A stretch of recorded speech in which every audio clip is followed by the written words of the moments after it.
I was still doing this, of course, trying to spend enough money at the gas station to pay for the tentative psychological medical treatment the employee I robbed at gunpoint deserved. I got it down to a relative science. Inventory at the store would replenish at a 2.5-minute increment, during which time I could ride around the block, developing Francisco's stamina, as well as eat all the candies I would purchase, a process I would have to complete at least 30 more times, a goal I was inching closer to.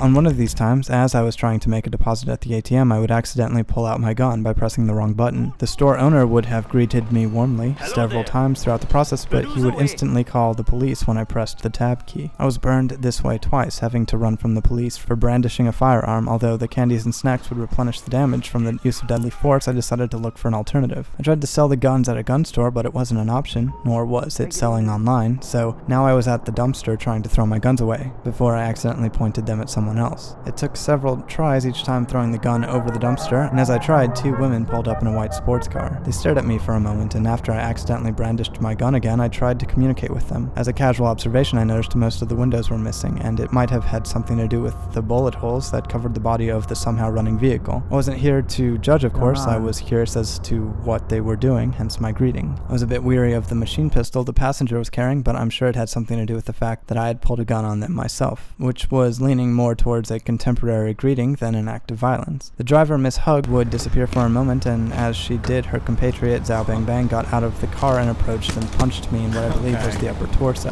Completely confused, I started to run away, automatically brandishing the firearm once again. When I realized she wasn't out to chase me, I demanded the reasoning behind her actions, and in return I learned she and her compatriot did not speak English. As much as I enjoyed anticipating when and how these women would attack me next, I decided to depart, not wanting to tempt them into further violence. I would start to pedal away, typing my conversation out after noticing Xiao Bingbing had sent for her own vehicle, I'm assuming so we could all ride together. I felt bad for a moment, and revisiting the experience, it seemed totally possible that she might have just accidentally punched me, and then swung at me twice, and the bullet holes and broken windows were all simply stylized customizations I did not yet appreciate.